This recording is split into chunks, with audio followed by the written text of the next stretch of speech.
Gênesis 19, do verso 1 a 29, lerei o texto, os irmãos acompanham. A palavra do Senhor nosso Deus diz assim: Ao anoitecer vieram os dois anjos a Sodoma, a cuja entrada estava Ló assentado. Este, quando os viu, levantou-se e, indo ao seu encontro, prostrou-se rosto em terra e disse-lhes: Eis agora, meus senhores, vinde para a casa do vosso servo, pernoitai nela e lavai os pés, levantar-vos-ei de madrugada e seguireis o vosso caminho. Responderam eles: Não, passaremos a noite na praça. Instou-lhes muito e foram e entraram em casa dele. Deu-lhes um banquete, fez assar uns pães asmos e eles comeram. Mas antes que se deitassem, os homens daquela cidade cercaram a casa, os homens de Sodoma, assim os moços como os velhos, sim, todo o povo de todos os lados. E chamaram por Ló e lhe disseram: Onde estão os homens que à noitinha entraram em tua casa? Traze-os fora a nós para que abusemos deles. Saiu-lhes então Ló à porta, fechou-a após si e lhes disse: Rogo-vos, meus irmãos, que não façais mal. Tenho 2 filhas virgens, eu vô-las trarei, tratai-as como vos parecer. Porém nada façais a estes homens, porquanto se acham sob a proteção de meu teto. Eles, porém, disseram: Retira-te daí, e acrescentaram: Só ele é estrangeiro, veio morar entre nós, e pretende ser juiz em tudo. A ti, pois, faremos pior do que a eles. E arremessaram-se contra o homem, contra Ló, e se chegaram para arrombar a porta. Porém os homens, estendendo a mão, fizeram entrar Ló e fecharam a porta. E feriram de cegueira aos que estavam fora, desde o menor até ao maior, de modo que se cansaram à procura da porta. Então disseram os homens a Ló: Tens aqui alguém mais dos teus, genro e teus filhos e tuas filhas, todos quantos tens na cidade, faze-o sair deste lugar, pois vamos destruir este lugar, porque o seu clamor se tem aumentado, chegando até a presença do Senhor, e o Senhor nos enviou a destruí-lo. Então saiu Ló e falou a seus genros, aos que estavam para casar com suas filhas, e disse: Levantai-vos, saí deste lugar, porque o Senhor há de destruir a cidade. Acharam, porém, que ele gracejava com eles. Ao amanhecer, apertaram os anjos com Ló, dizendo: Levanta-te, toma tua mulher e tuas 2 filhas, que aqui se encontram, para que não pereças no castigo da cidade. Como, porém, se demorasse, pegaram-no os homens pela mão, e ele, a sua mulher e as 2 filhas, sendo-lhe o Senhor misericordioso, e o tiraram e o puseram fora da cidade. Havendo-os levado fora, disse um deles: Livra-te, salva a tua vida, não olhes para trás, nem pares em toda a campina, foge para o monte, para que não pereças. Respondeu-lhes Ló: Assim não, Senhor meu. Eis que o teu servo achou mercê diante de ti, e engrandeceste a tua misericórdia que me mostraste, salvando-me a vida. Não posso escapar no monte, pois receio que o mal me apanhe e eu morra. Eis aí uma cidade perto, para a qual eu posso fugir, e é pequena. Permite que eu fuja para lá? Porventura não é pequena? E nela viverá minha alma. Disse-lhe: Quanto a isso estou de acordo, para não subverter a cidade de que acabas de falar. Apressa-te, refugia-te nela, pois nada posso fazer enquanto não tiveres chegado lá. Por isso se chamou Zoar o nome da cidade. Saía o sol sobre a terra quando Ló entrou em Zoar. Então fez o Senhor chover enxofre e fogo da parte do Senhor sobre Sodoma e Gomorra, e subverteu aquelas cidades, e toda a campina, e todos os moradores das cidades, e o que nascia na terra. E a mulher de Ló olhou para trás e converteu-se numa estátua de sal. Tendo se levantado Abraão de madrugada, foi para o lugar onde estivera na presença do Senhor, e olhou para Sodoma e Gomorra e para toda a terra da campina, e viu que da terra subia fumaça, como a fumarada de uma fornalha.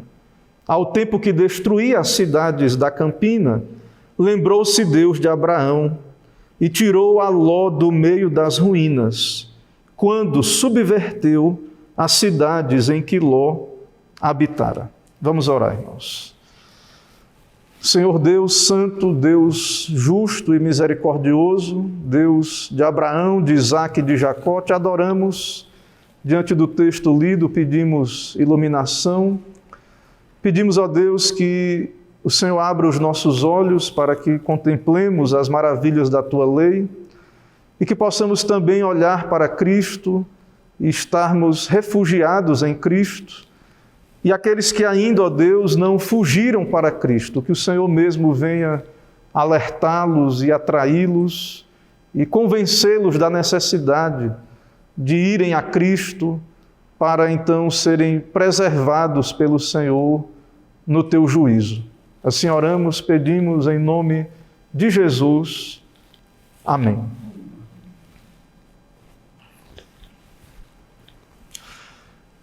Meus irmãos, nossa vida nessa terra é um monumento que está sendo edificado diante de Deus.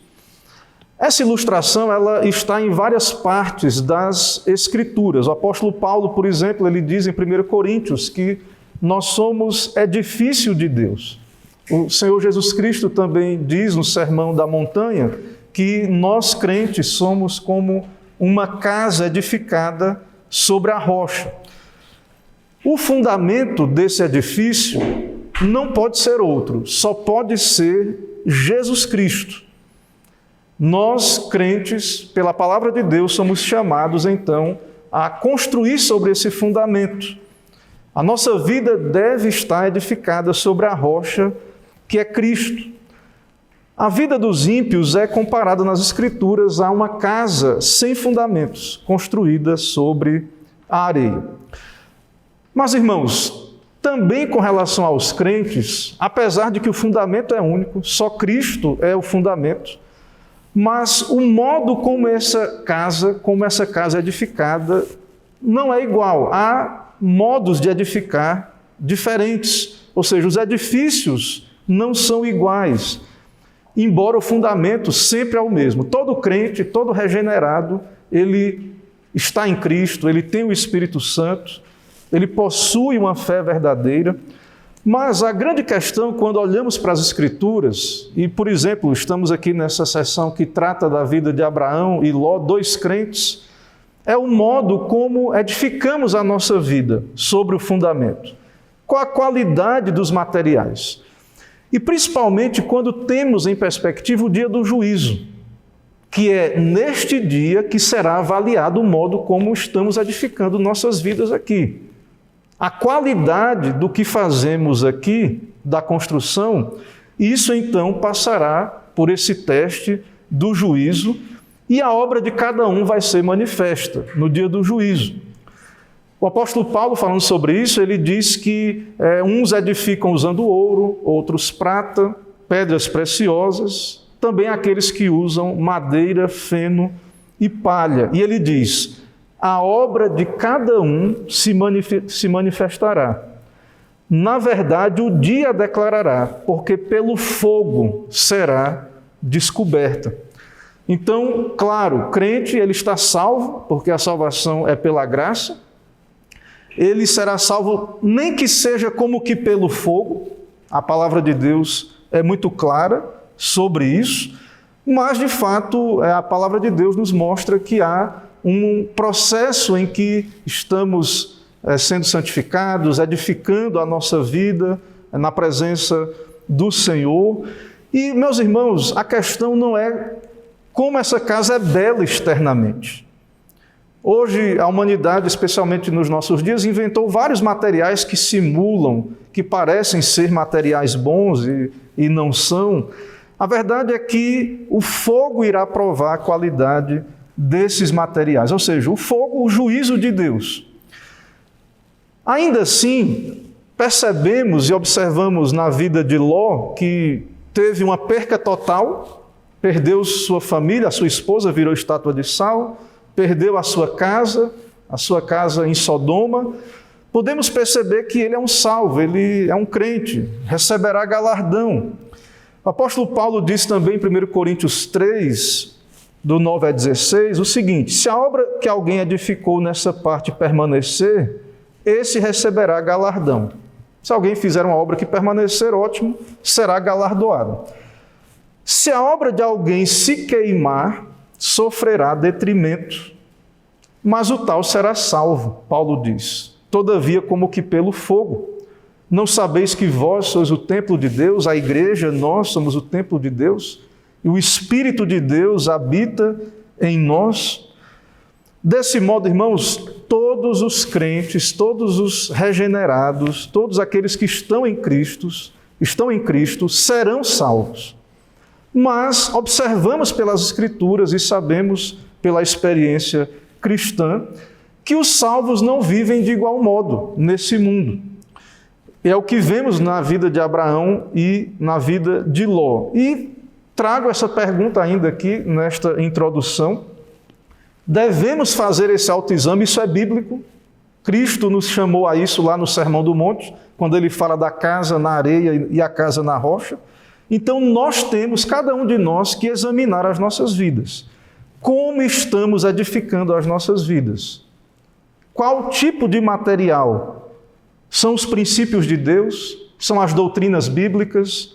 É Cristo? É a doutrina do Evangelho? É a pura palavra de Deus?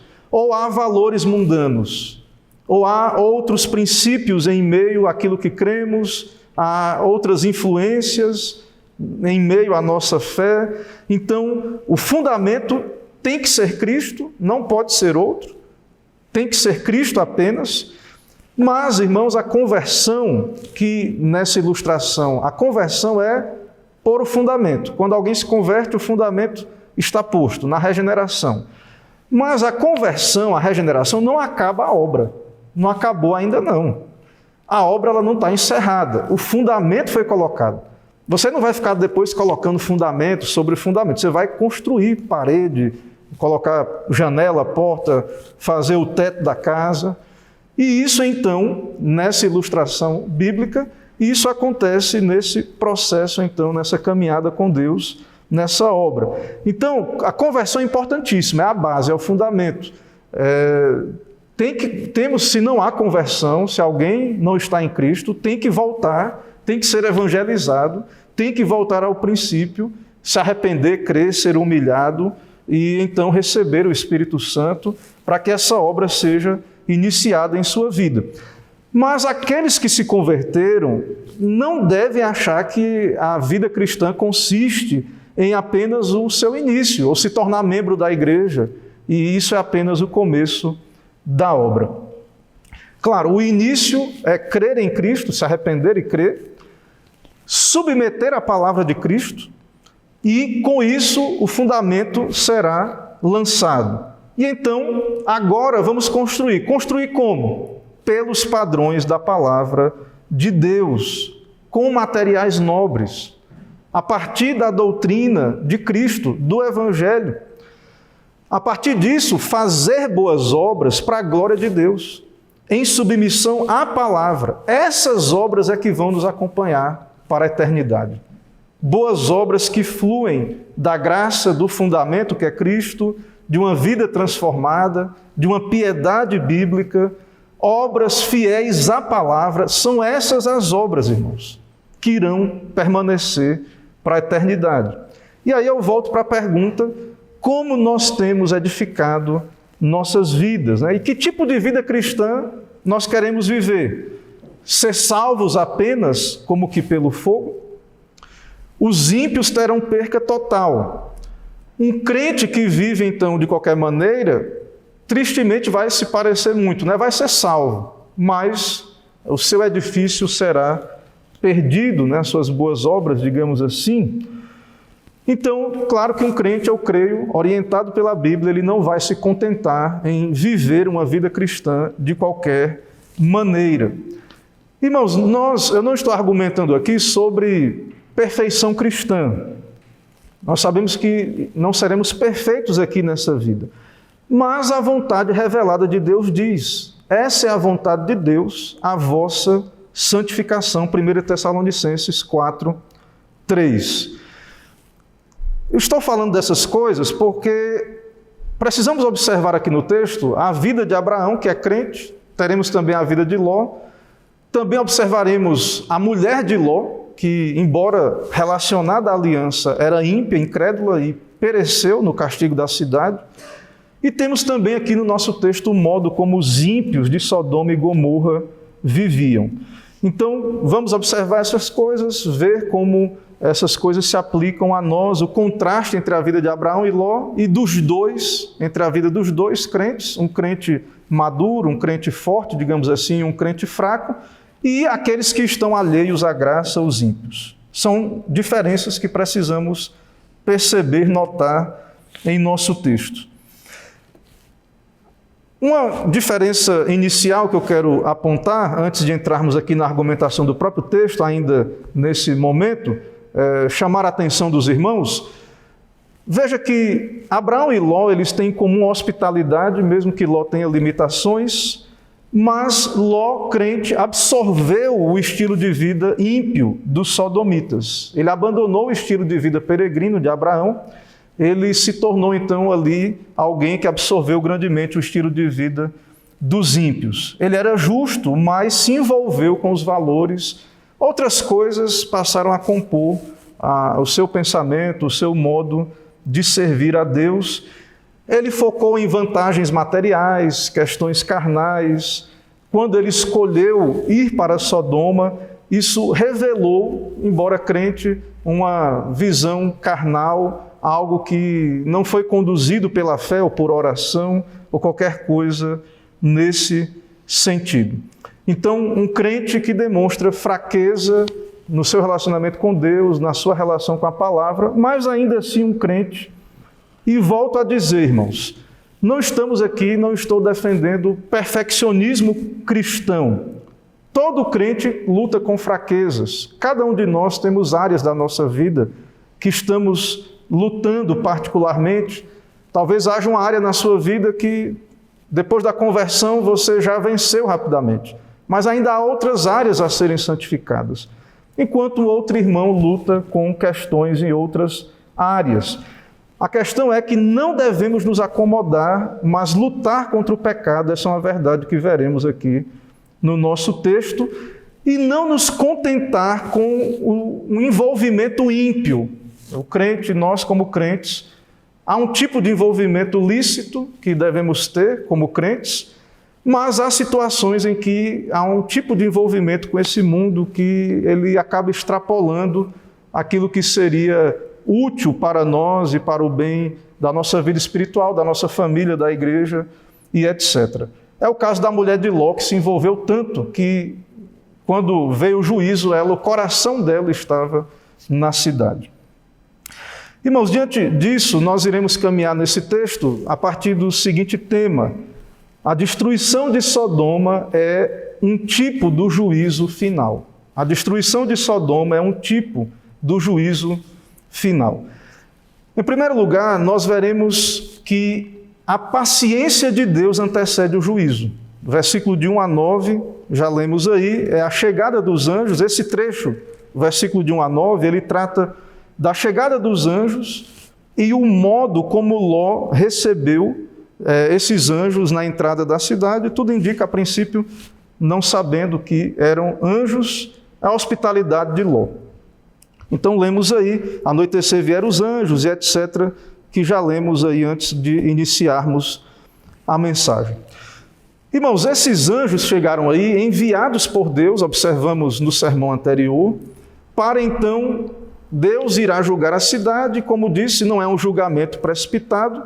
Então Deus, que é transcendente, Deus está acima e além da criação, Ele também é imanente, Ele está perto. Veja que o texto diz que os anjos vieram ao encontro de Ló. Ló se prostrou, né, e eles pernoitaram na casa de Ló, toda aquela recepção que nós já vimos também que Abraão lhes deu quando estiveram ali com eles, né? Ló instou com eles que entrassem em sua casa para não ficarem dormindo ali na praça. Então Ló estava na porta da cidade, aqueles enviados foram encontrados pelo justo Ló, e veja que só havia um justo em Sodoma. Lembra do capítulo anterior que Abraão intercede pela cidade, se houvessem 50 e tantos justos, até que chegou a 10 justos e não havia nem 10 justos. O texto aqui é muito claro, apenas um justo, Ló. Então, apenas esse justo, um homem que conhecia o temor de Deus, mas mesmo esse crente que está aqui, mostrando hospitalidade, é um crente, sabemos à luz do Novo Testamento que Ló é crente, mas veja o quanto Ló está adaptado ao ambiente da cidade. Claro, ele é diferente dos ímpios da cidade, mas perceba que ele está à porta da cidade. Veja que o texto diz, ao anoitecer vieram 2 anjos a Sodoma, a cuja entrada estava Ló. O que é isso? O que é Ló estar na porta da cidade? Na antiguidade, irmãos, os juízes sentavam à porta da cidade. Então, Ló está à porta da cidade, aponta para o fato de que só ele estava no lugar em que deveria estar, cumprindo a sua função de juiz da cidade.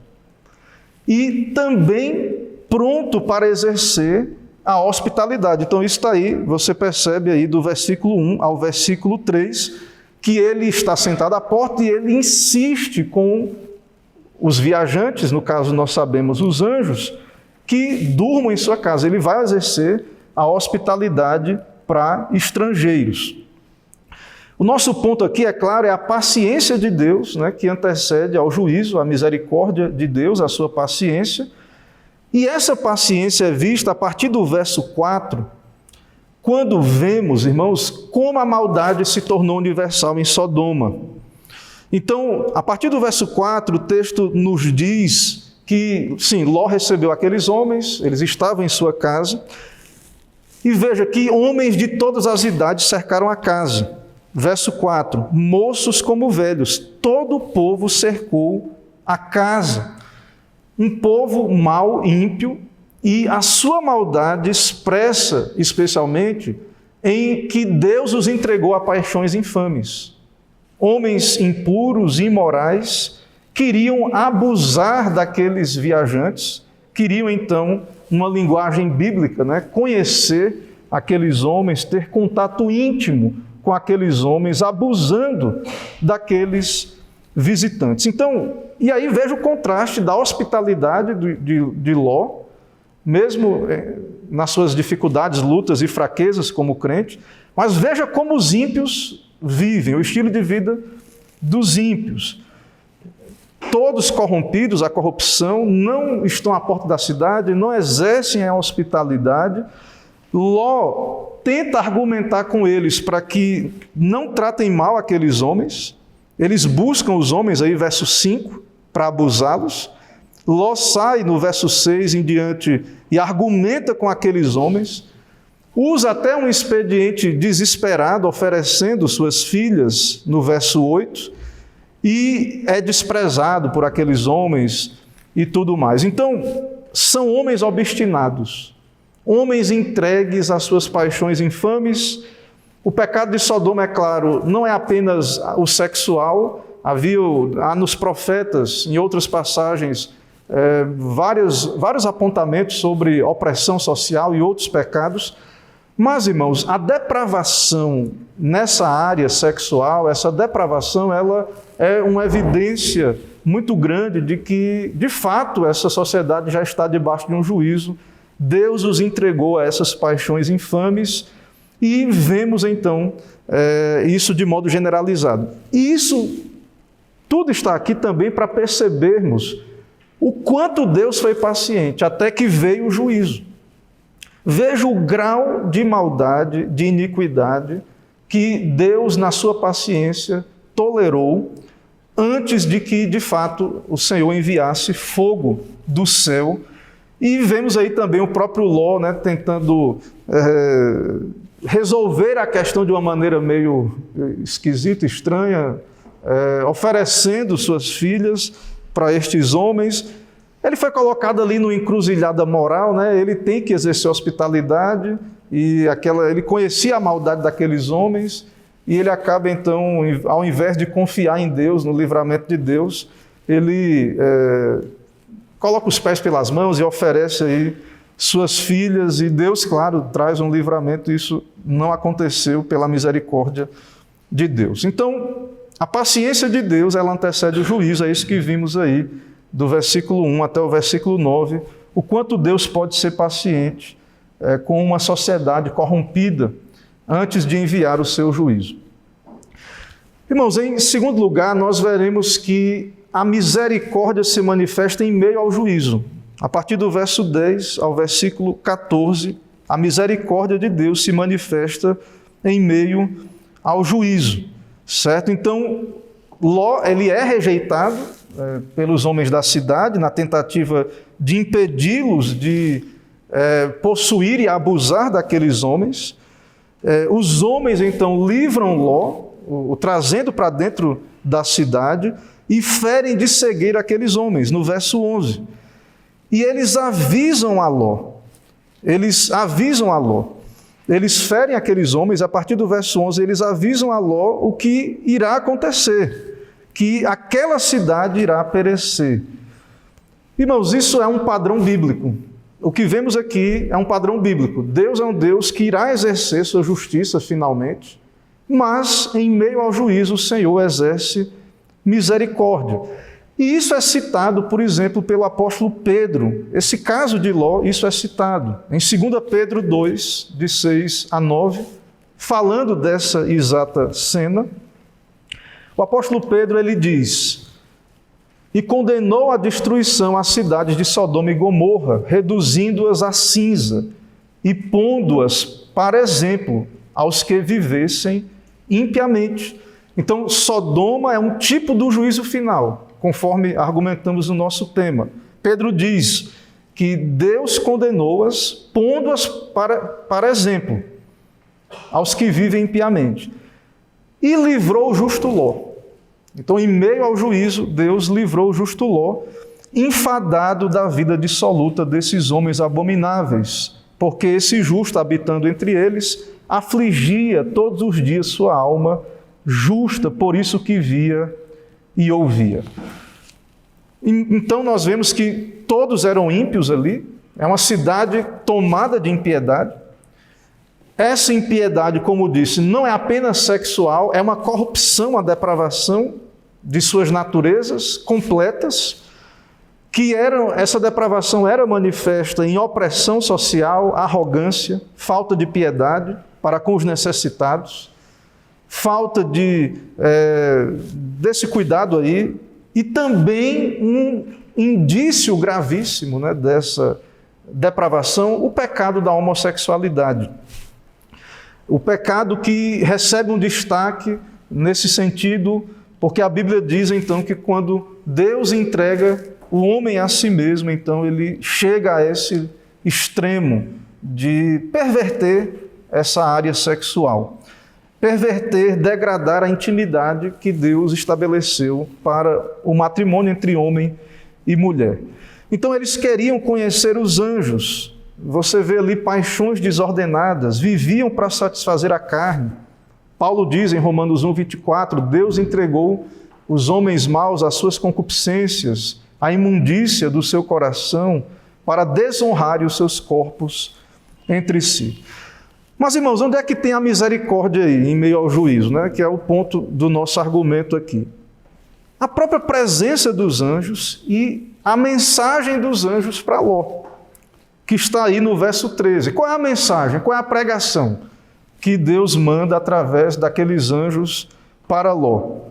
Vamos destruir esse lugar, porque o seu clamor se tem aumentado e chegado até a presença do Senhor, e o Senhor nos enviou a destruí-lo.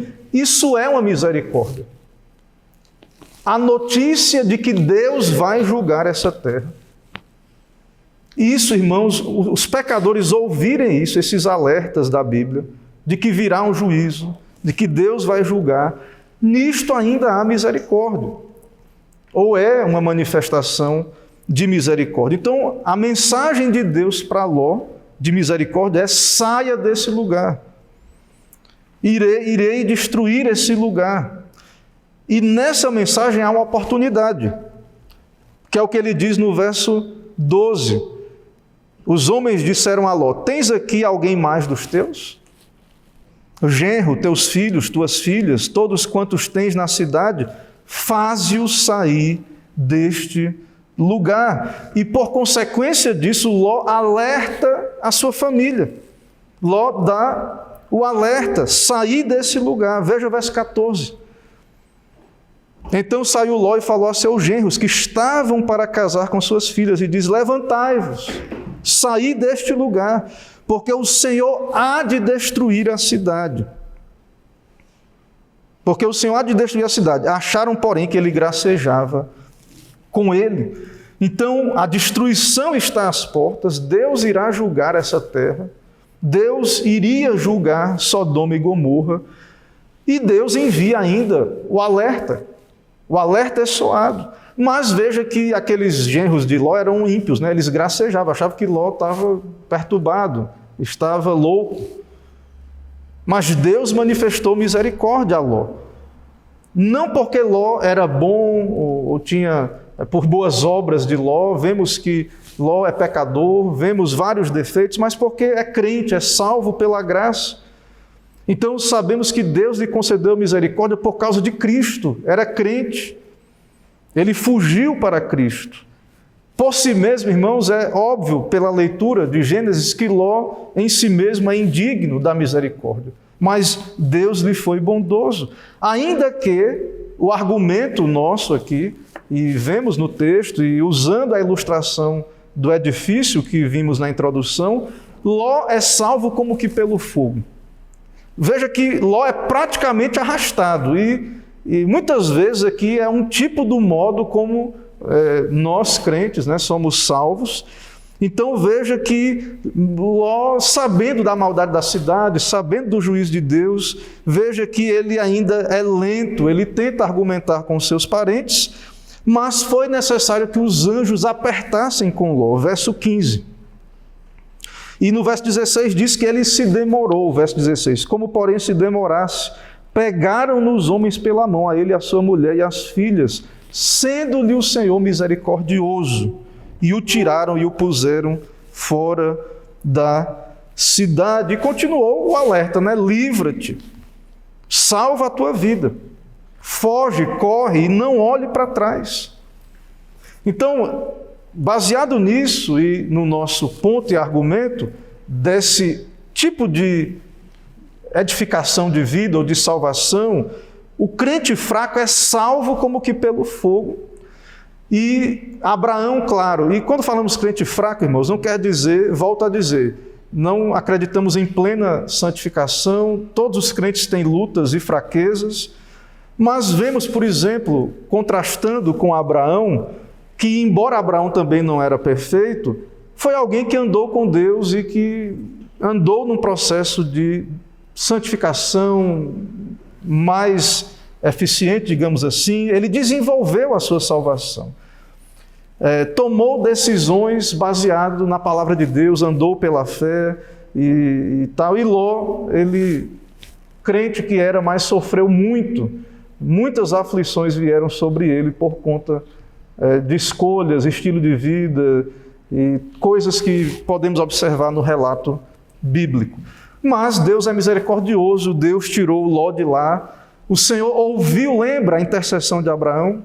Embora não tinha 10 justos na cidade, tinha um, Deus destruiu a cidade, mas ele tirou o seu eleito ali, e também a sua família, no caso, sua mulher não, porque não era crente, mas as suas filhas e os genros também não, porque também não creram.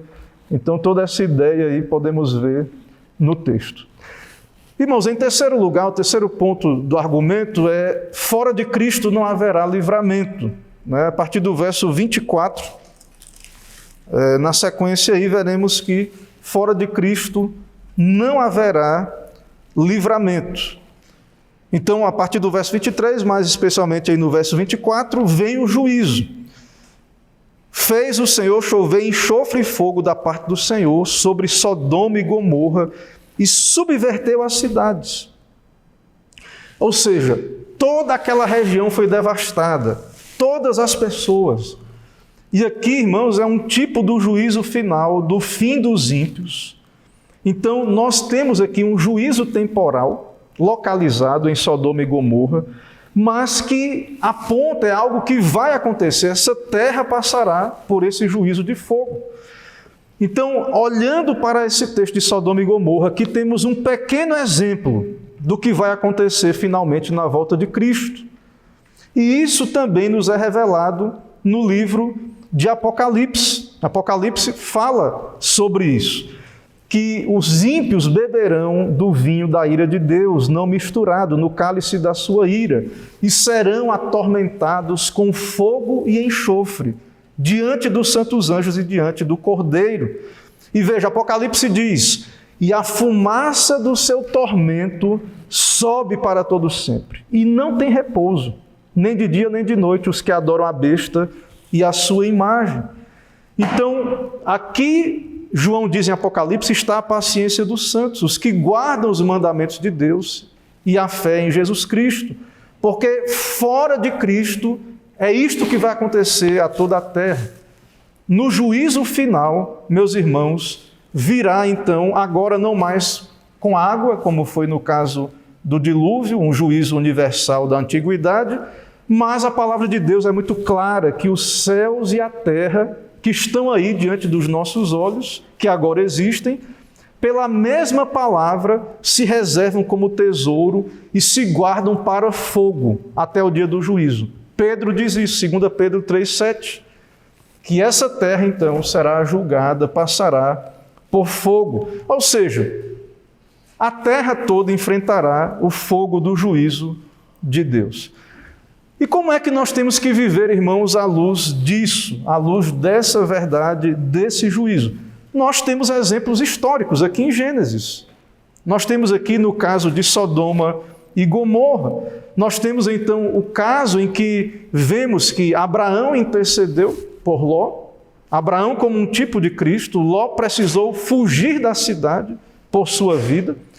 E não devemos, outro exemplo do que não fazer, é como a mulher de Ló, que olhou para trás. Então nós somos chamados pelo Evangelho a olhar para Cristo, a fugir então da ira vindoura, para não perecermos no castigo da cidade, e saber que fora de Cristo o que há é destruição. O caminho dos ímpios, as nações, a humanidade em geral, corrompida em seus pecados, de fato o que está reservado para essa terra e para aqueles que não têm Cristo, estão fora de Cristo, é a destruição final e eterna, da qual Sodoma e Gomorra é apenas um exemplo, um tipo. Nós sabemos, irmãos, que pelas Escrituras seremos salvos somente por Cristo, por sua obra perfeita. E na nossa sessão aqui, Abraão, ele aponta para Cristo, é um tipo de Cristo, na questão da intercessão. Então, vimos que Abraão orou e o Senhor atendeu sua oração, livrando Ló. E sabemos, irmãos, que apenas em Cristo estamos seguros. E que o único modo, o único meio de sermos livres desse juízo de Deus é a intercessão perfeita de Cristo. E a sua intercessão é perfeita por causa da sua obra, do seu sangue derramado na cruz do Calvário. E volto a dizer, fora de Cristo, da justiça de Cristo, estamos eternamente perdidos, como Sodoma e Gomorra.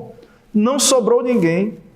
O que houve foi fogo e enxofre, ou seja, perca total. Tudo que está aí, toda a riqueza, tudo que está sendo construído nessa terra, a vida do ímpio, tudo que eles estão edificando. Eu falei no começo que a nossa vida ela é edificada, deve ser edificada com bons materiais diante de Deus. O ímpio também está edificando. Mas Cristo diz que eles estão edificando sobre a areia. E quando vier de fato as tempestades, a chuva, o juízo de Deus, vai ser perca total. Então nós devemos nos contentar em ir a Cristo, estarmos com Cristo. Isso é um alerta para nós e para o nosso tempo, porque Deus tem misericórdia e em meio a esse juízo de Deus sobre toda a terra, Deus salva os seus, e ainda que seja como que pelo fogo, Ele irá salvar todos os seus. Mas outra coisa que quero notar com os irmãos e aplicar é que também, irmãos, os crentes, aqueles que creem no Senhor e não buscam viver uma vida de fidelidade, e temos aprendido que estamos em aliança com o Senhor, e há bênçãos da obediência e há maldições da desobediência. Então nós vemos que Deus trata com os crentes que não vivem uma vida de santidade, não cumprem os seus compromissos na aliança. Vemos que há muito sofrimento, é o caso de Ló, não apenas aqui nessa passagem, mas na sequência veremos quão grande sofrimento Ló trouxe sobre si, sobre os seus descendentes e sobre sua família. Irmãos, que o Senhor nos ajude, que possamos ter em perspectiva essas questões que vimos aqui, que possamos meditar, cada um de nós, fazer um autoexame, ler a Bíblia, tendo essa perspectiva de um autoexame, como temos edificado a nossa vida, ter discernimento de saber estas coisas. Claro que é pela graça e Deus é soberano e seremos salvos, mas como é que isso acontecerá? Seremos plenamente recebidos naquele grande dia, ou será uma coisa meio que como que pelo fogo? E saber, irmãos, e não ter inveja dos ímpios, e saber que finalmente eles serão destruídos e será perca total. E nós, ainda que venhamos ter percas no sentido em que o juízo também destruirá coisas que temos aqui, a nossa herança não está aqui, o nosso prêmio, o nosso galardão não está aqui, está seguro, está guardado com Cristo, o nosso tesouro com o Senhor. Que o Senhor nos ajude a crer em todas essas coisas, viver e praticar. Amém.